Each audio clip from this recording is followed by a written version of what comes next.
како да се сопрат овие сексуални предатори кои напаѓаат и деца. Разговараме со првиот човек на првата детска амбасада, меѓаш и господинот Драги Змјанац.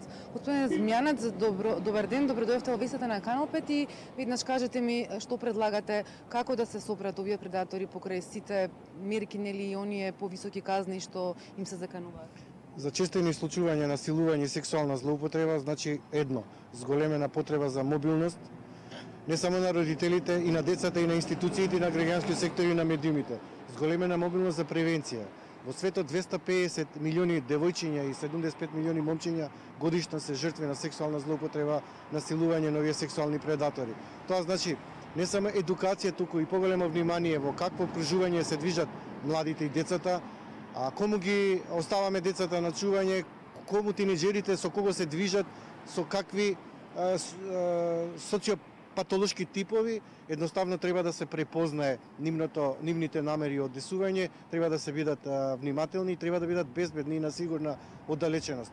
Ние секогаш апелираме децата да не влегуваат во автомобил, да не примаат подароци, едноставно да избегнуваат ризично однесување на овие сексуални предатори, а веќе ако има неизбежност да врискаат, да удираат по незгодни делови на телото на лицето кое ги напаѓа, едноставно да бараат помош.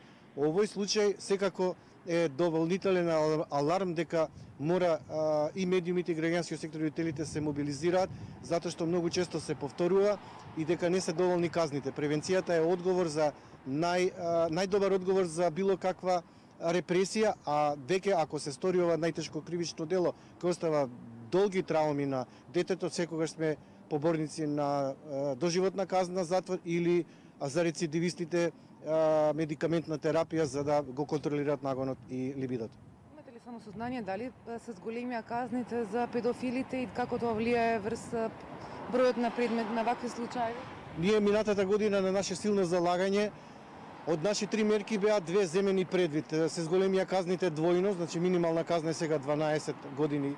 Се воведе и можност за доживотна казна затвор за рецидивистите и медикаментна терапија за оние кои сакаат доброволно да ја примат, а да му се намали казната затвор, се со цел да го контролираат нагоно и либидото. Сега сме преговори повторно да се воведат така наречените електронски алки, бидејќи сметаме дека педофилите кои во 70% од светски статистики го повторуваат делото, мора да носат електронски алки за да бидат под присмотра на органите на прогон.